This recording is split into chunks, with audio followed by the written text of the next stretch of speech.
le Seigneur Jésus vous bénisse.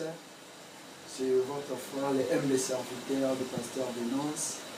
Nalingi na rappelé lisusu bana nzambe conscience bana nzambe te nzambe aligné bino. D'ailleurs nalingi na bisa bino si Israël akendaki na boumbu eza parce que azalaka na nzala. Et nzala nde ko permettre Israël à se retrouver katikati ya boumbu. C'est que aujourd'hui eza pe na bana nzambe belé baza na boumbu parce que nzala eza katikati ya bina bango. Or nzala na Bible lobelaka maka pe. Or, selon la parole de Dieu, c'est que les autres ont comprendre et en abattu belé, bazani le bakati na bango, c'est pourquoi bazakata servitude.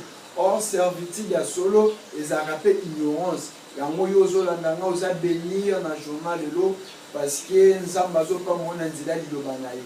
Parce que lilobana nzambe échangeaka ba chose, nazo déclarer si kozali lilobana nzambe échanger makambo na yo. Échanger situation na yo, que le Seigneur Jésus vous bénisse.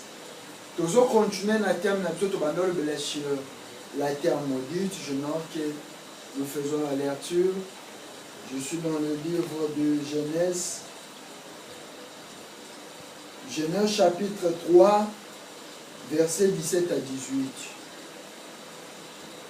Il dit à l'homme, puisque tu as écouté la voix de ta femme, et que tu as mangé de l'arbre au sujet duquel je t'avais donné cet ordre, tu n'en mangeras point. La terre sera maudite à cause de toi.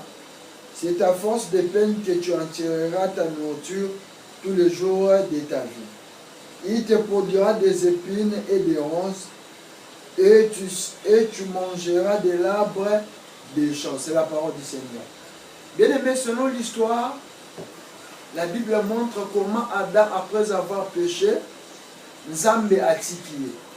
Mais la Bible dit Nzambe a Adam, où es-tu? La Bible dit Adam, où est-ce que Nzambe nazani? Nzambe a retourné, nani apprendre yoke ozani. C'est qu'auparavant, Adam est baraté que azani, mais après avoir collé un moment, Nzambe a pékisa qui est Adam koye bake azani. Vous aurez remarqué, Nzambe erazo azobanda otuna ye ada ozawa. Alors ceux qui ngana zaki wana ngana tuna Nzambe mutuna, Nzambe mdo sali jardin d'Éden. Nzambe yebi 4 coins ya jardin d'Éden.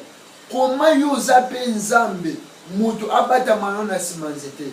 Bien-aimé eza langage o Nzamba selaki en réalité Nzambe azo ko luka Adam ezate Adam na nzoto bo Nzambe azo ko luka Adam c'est que lorsque mutu asumukaka, lorsque mutu asali péché, mutu wana Nzambe amona kali souste devant la parole. C'est que à chaque fois que na eko bozo ko na kimoyibi, ozo ko na koboma na kindumba na sorcellerie, yeba ke na face Nzambe Nzamba amona kote. C'est pourquoi Nzambe akoki ko lukada tu na ye ada ou et à d'autres termes Nzamba banda ko mona dante liboso à la parole.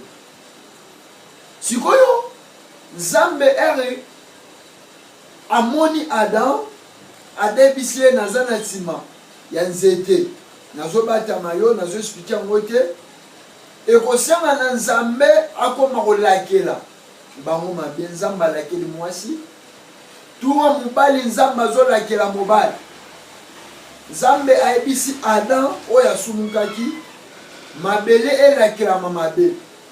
Décollama aux hommes marqué awawa Zambazoba la terre sera maudite à cause de toi et cette terre Nzambe atikika komodi en moté bibezoba Nzambazoba ete mabele oyoyo et bota même banzube. Oh gloire au Seigneur parce que cette terre ceux qui est laquelle mi mabe il faut tout monde likolo nango banzube et boti Nzambe apa moi lilobanaye sikoyo ngaso ki nazala ki wana. Je devais poser à Dieu la question. Comment Adam péchait? Comment Adam mutasali mabe? Yonzam. Na place si on maudit Adam, ozo maudire mabele. Non, je ne peux pas passer là. Adam mutasumu ki men Nzambe aboyi kolakela Adam mabe, Nzambe azolakela mabe. En d'autres termes, la terre azozwa esika yada mabe oyoyo malédiction ngake kweya. Na nzoto ya Adam na mutu ya Adam ekwayi na mabele. Bien-aimé, thème na biso eza la terre maudite. D'abord, on a expliqué c'est quoi la terre. La terre, en d'autres mots, va bien au sol. En d'autres mots, va bien au poussière. C'est que par là, nous allons comprendre, lorsque nous avons la terre, nous avons le sol, nous avons la poussière. Mais selon cette écriture, nous avons la terre mabé. Or, selon Genèse chapitre 2, verset 7,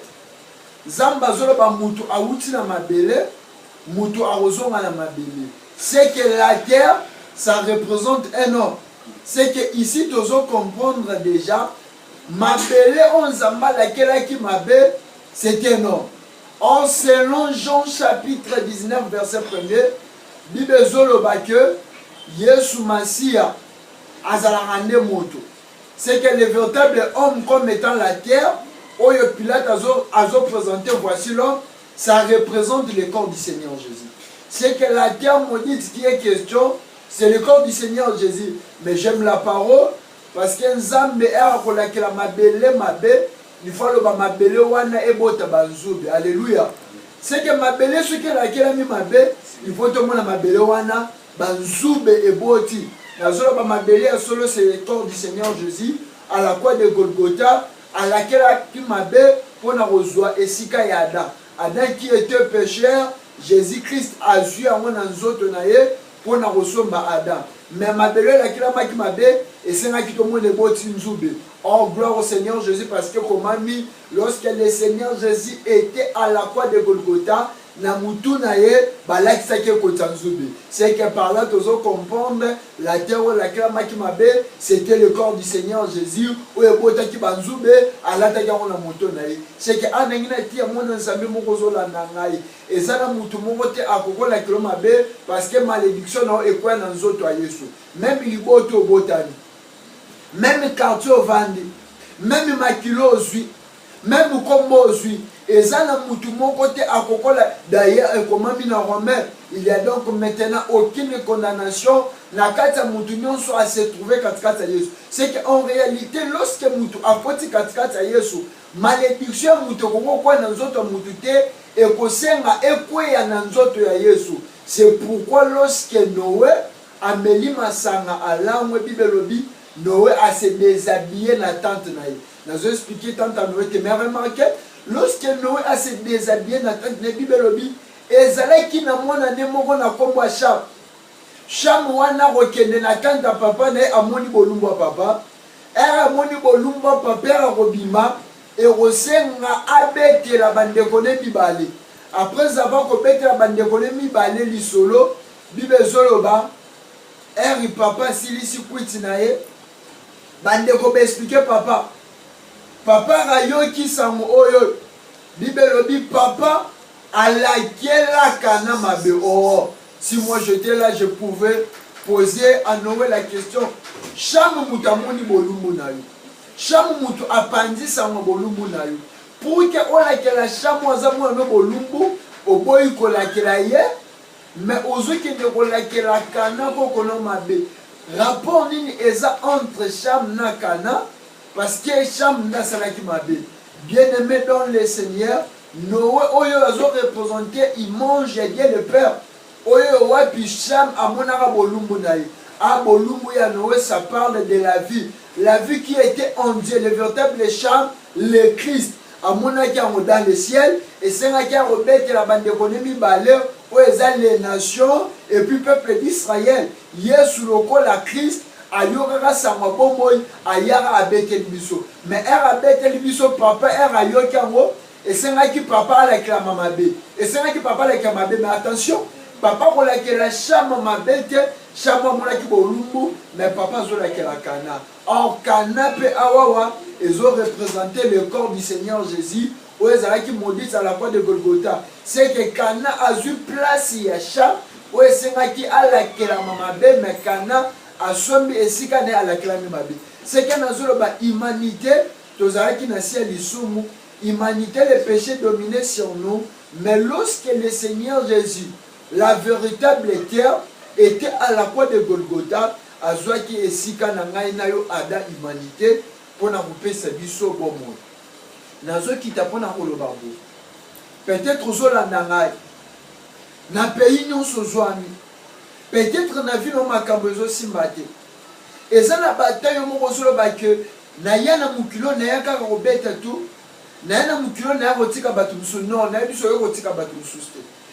Peut-être okoma komilobela eza bilakeli mabe ya libota na ngai, eza bilakeli mabe ya famille na ngai.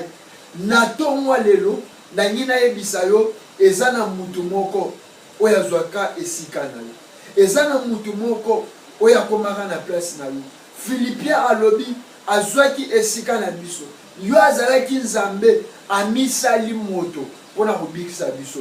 Nalingi na prophétiser na vie na yo, nazodéclare na bomoi na yo oyo ezalaki lokola malédiction, oyo ezalaki lokola réclamation ya libota, ya quartier, ya peyo vandi, ya makilo eza koherite, ya no oyo eza koherite. Au nom de Jésus etika yo lokola la terre azwaki esika ya Adam oyo apasumukaki nzambe na lola. Le Seigneur Jésus, le Saint-Esprit azwa esika na yo, alongola malédiction na yo, akomisa ngo esengo, alongola kolela na yo, akomisa ngo koseka, alongola maladie na yo, apesa lobiko, alongola bapasi na nyonso azongiselo esengo. Que le Seigneur Jésus vous bénisse. C'était votre frère, le humble serviteur, le pasteur Venance Lopeka. Contactez biso na numéro 090 46 21 22 7. C'est un numéro WhatsApp. Soko bengi biso ozwa biso. Na ligne avant tout ça la prière ozola dangai tia foi parce que kondima échange kama réalité, kondima ebonga kama kam.